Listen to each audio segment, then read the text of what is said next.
So this is where you're at. Let's start with some oracle, and we'll move on to some tarot, and we'll go from there. Okay.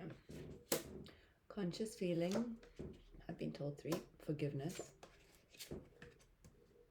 Angelic truth. Okay.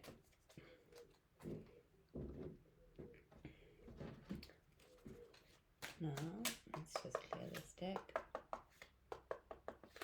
Feeling a very dense energy, like a very heavy energy. So, we'll see what that's about. The golden cities live ecologically and harmoniously. I just want to see if there's anything else. Unicorns, intergalactic travel. So, yeah, for those of you that have been watching many of my readings, you'll have used a unicorn deck. I'm a big fan of unicorns at the moment, possibly because my little one is, loves them too. So, yeah, but I mean, just as a nature, I mean, unicorns are essentially, so this is just like, they're magical, and you either believe in them or you don't. And that makes me think of, somebody once said to me, difference between dragons and dinosaurs is just that they have wings. So either or could be real. So yeah, that's what it makes me think of, is that anything is possible. So spread the light of unicorns, and the 37, the intergalactic travel is regard the stars with wonder. So I'm starting to get an idea of where this is going. But we've got one more oracle deck to go, and then we'll pull some tarot.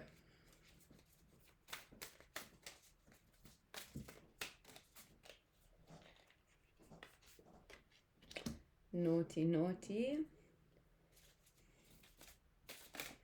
This deck's feeling very busy. Shapeshifter. Okay, so with the shapeshifter, I know in this book it's referring to Morgana from King Arthur. And I think it's a question of, are you a shapeshifter? Is there a shapeshifter in your life? But let's see, because we have 3 and 3, so I have a feeling that we're gonna get another one, but that is not it. But definitely going to be getting another one.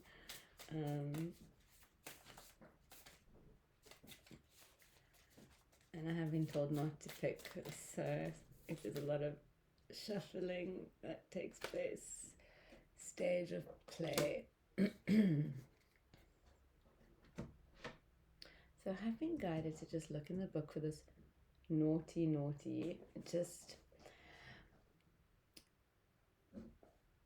excuse me, just in the sense that I get a very playful nature for me as I see this card. It's very much like a, oh, naughty bad girl, but not really, because it's actually like a, oh, no, well done. So I feel like it's one of those double-edged swords, and well, definitely something in this book wants to be heard. The character Puck of medieval English folklore is a fairy who can be summarized in one word: naughty. In earlier depictions, he was portrayed as malicious, the Old English word Puck meaning demon, but later literature would reveal a more playful rather than cruel fairy who liked gifts and would bestow good fortune upon those who left him offerings. In Shakespeare's Midsummer's Night's Dream, Puck is characterized as King Oberon's loyal sidekick and assists the Fairy King in making Titania, the Fairy Queen, fall in love with a donkey's head. When this card is drawn, embrace naughtiness, whatever that means to you. Comfort and consistency are valuable, but we have to shake things up every now and then in order to discover new parts of ourselves. Play and have fun as long as you're not bringing harm to others. So then we've got this very much this element of play with the unicorns. So what's coming to me, and we'll get to these at the top here, but what's coming to me here immediately is that there's this open yourself up, play with, like, embrace your inner child, play with life, play, dream, look up at the sky, and you know, the way that you did when you were younger, you know, and also embrace community. So I'm not quite sure what's going to come through here, but I do have this, that whatever comes through in the tarot, it's not something, it won't be something new to you. It'll be something that you're either looking for confirmation, in which case this will be it, but it's something that you've suspected or known, or yeah. So let's see. I do just want to clear this deck.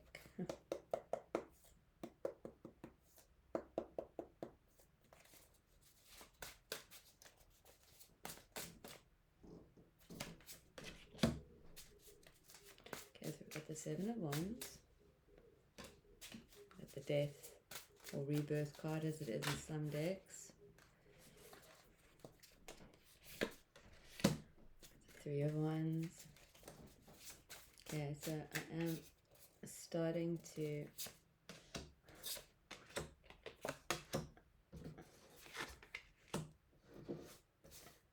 get a bit more of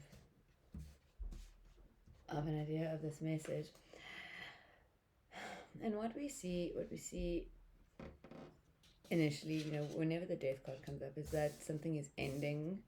And when something is ending, something is always beginning, and often they're happening simultaneously. Generally, they're making simultaneously, and with that, we, you know, here you in this particular deck, you see them praising, except for the woman, right? Who just completely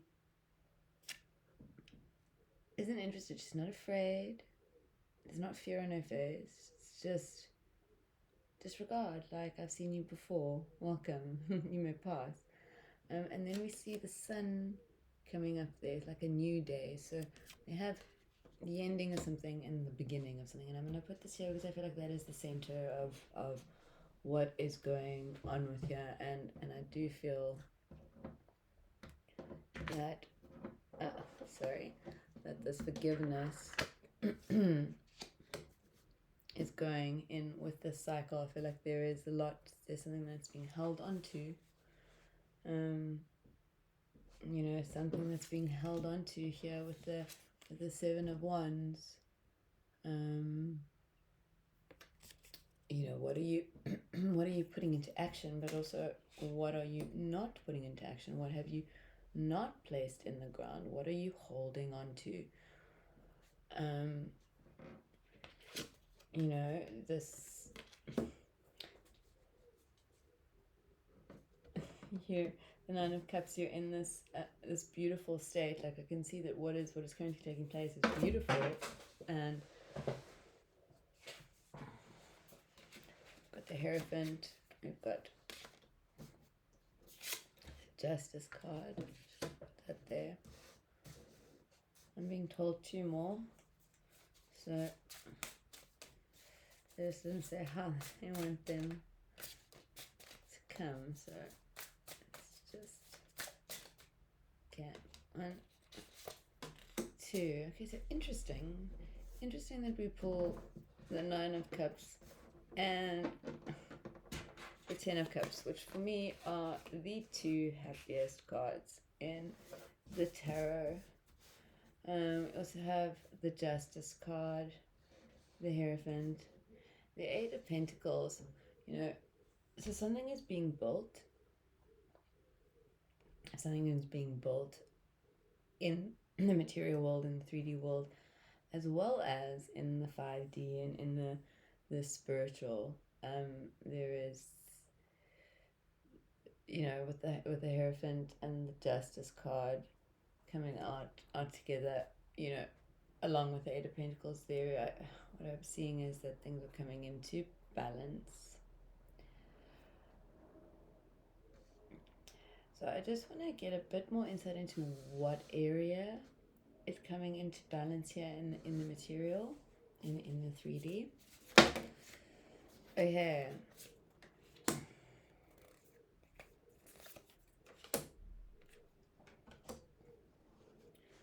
So what is coming into balance in the 3D world? So this is obviously, there's pain, this death, this ending, this, that you're absolutely exhausted, traveling through in the Three of Wands is coming to an end, right? And with this Five of Swords, we are reminded that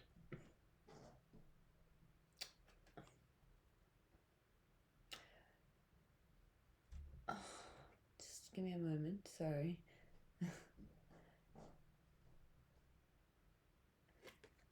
Okay, I'm just gonna read what they have to say in this particular book, because the information that they're giving me here with this Five of Swords is, it's about obviously perception. Swords is always about thought, the mind, air, moving, fluid.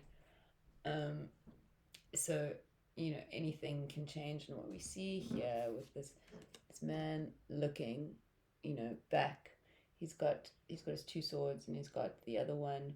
And this man's walking away, and then we see another man in the distance, the man that almost appears to be crying. And this man has quite an arrogant look on his face, but yet not an unkind look. So I think it's a question of picking your battles, right? And also, not everything is a battlefield.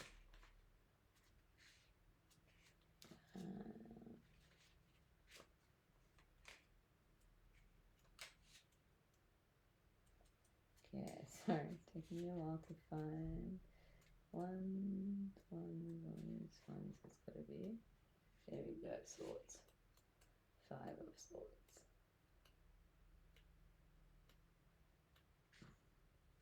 Okay. In the rhetorical key to the tarot, Arthur Wade wrote that the Five of Swords signified themes of revocation, dishonor, and loss. Each of these words falls under the umbrella of failure, but depending on which of the characters in the image you identify with, the card could also read to mean victory.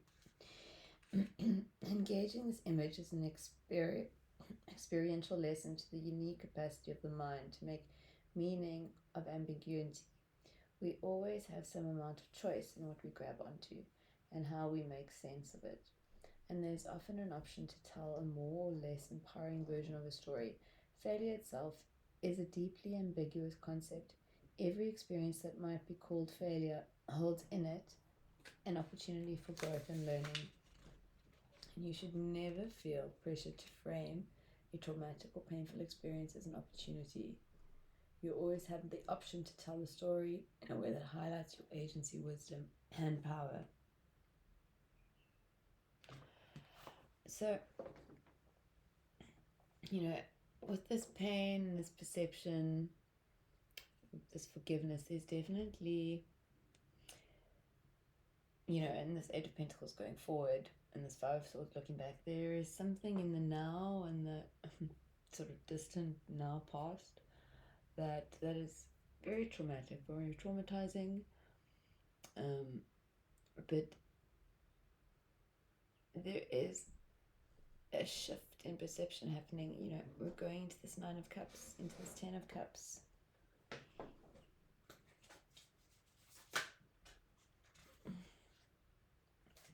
Got the Nine of Pentacles. There's very much the ending of cycles, and the Wheel of Fortune.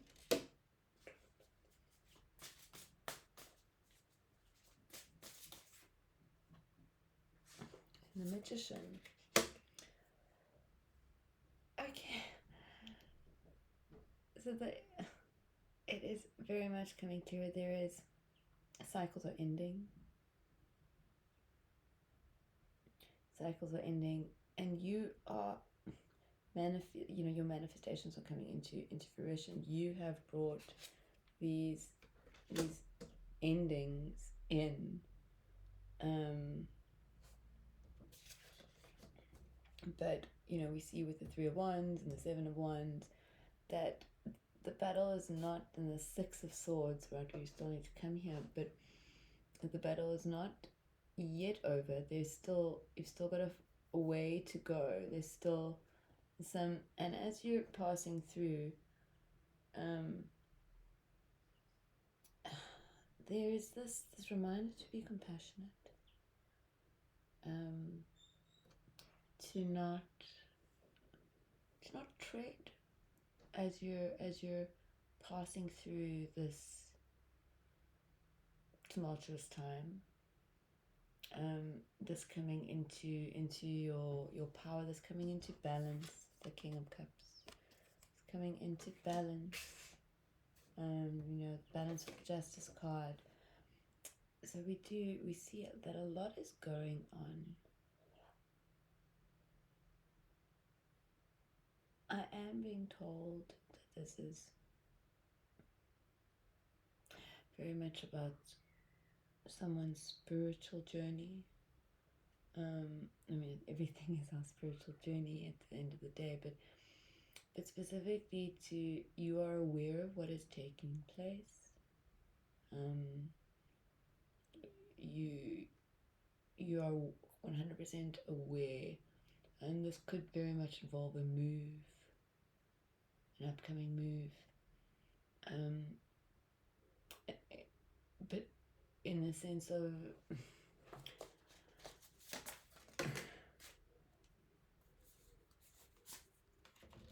it will not be the Queen of Cups and the Empress. What a beautiful combination. So in the sense that there's also this creating a home, an environmental change, an energy shift, but something in the living arrangement is going to change. There's no timeline on that, but I think that for those of you who this resonates with, it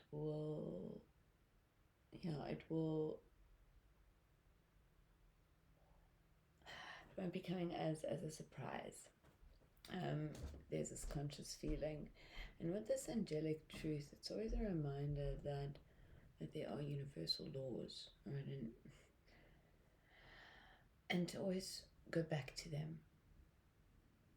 Even in times of turmoil, pain, or conflict, or find a quiet spot and just remind yourself of the actual truth. Do not allow yourself to step back into limiting beliefs due to emotional or frustration or just due to trauma. And I just want to see if there's anything else. It definitely is. Oh. King of Wands.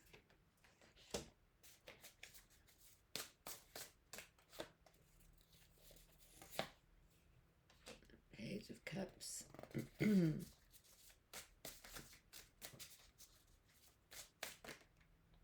The Three of Cups. The Fool. The Ace of Cups. This is very much a beautiful reminder of, here you're not alone with the Three of Cups. There are new beginnings. Very much you have this opportunity you're moving into a completely new stage. a new phase, a new era of your existence in this lifetime. And you choose what you bring with you. You choose which karma, which companions, which, as you take this plunge into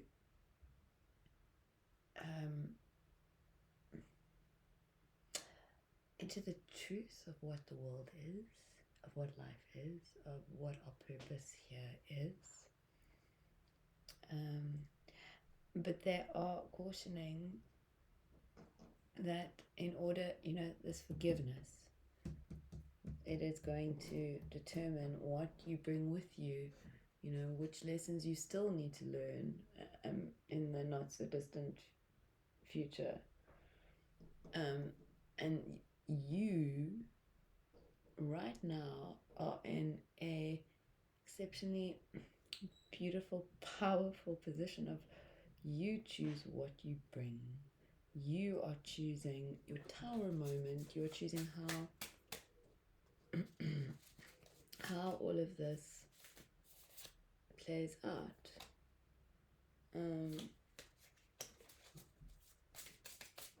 Sorry, I've just been told.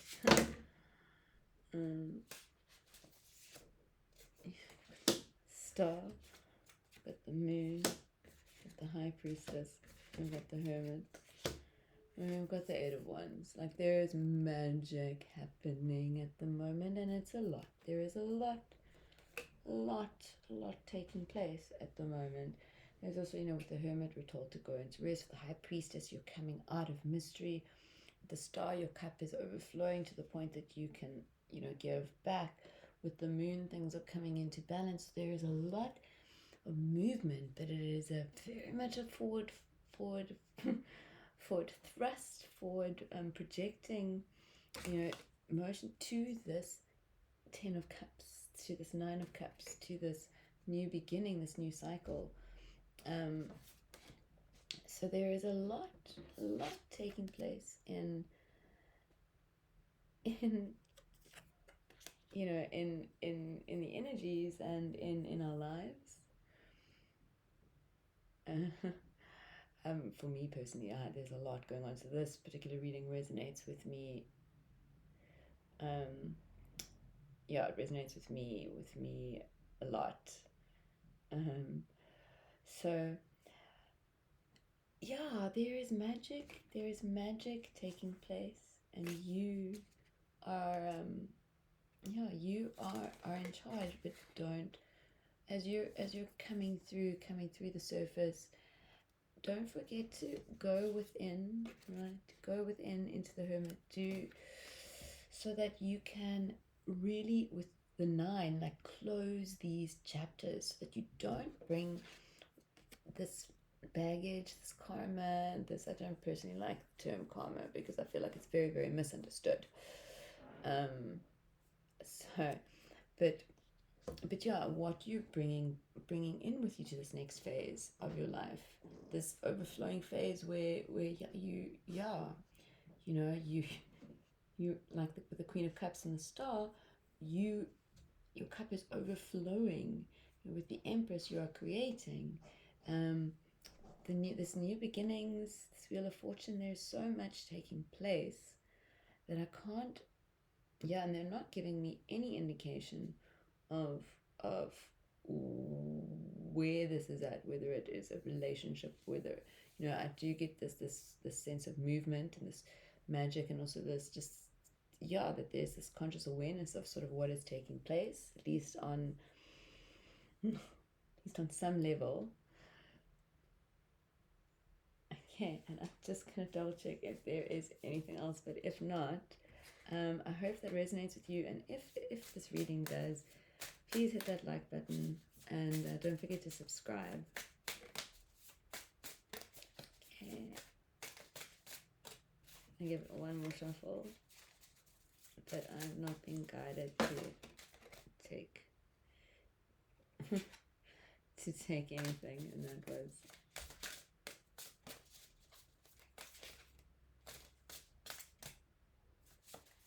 why does it still feel like there is something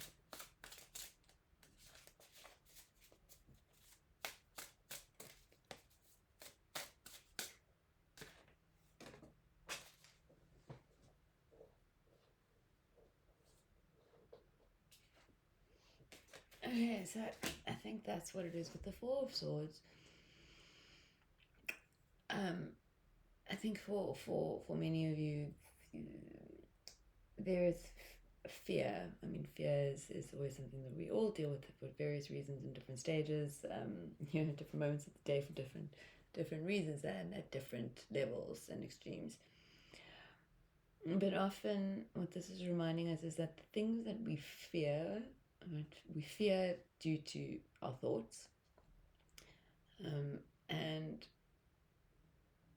often there is actually truly nothing to fear. We are supported in everything that we do, and everything is always working out for us. It just doesn't always look the way that we want it to or expect it to, and that's where things get a bit tricky. But as you can see with him here, that he's lying there waiting for the fourth sword to drop, but it's never going to.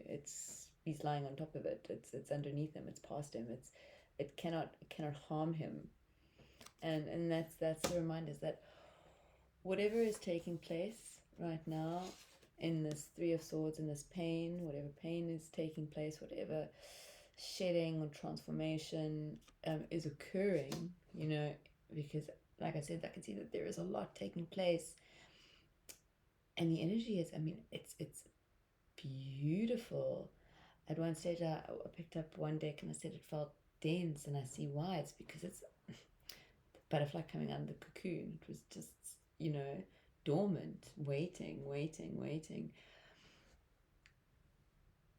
Okay. Have a lovely day or evening, or, this is timeless. I won't know when any of you are watching it, but have a beautiful, beautiful now. And we will see each other again soon. Bye-bye.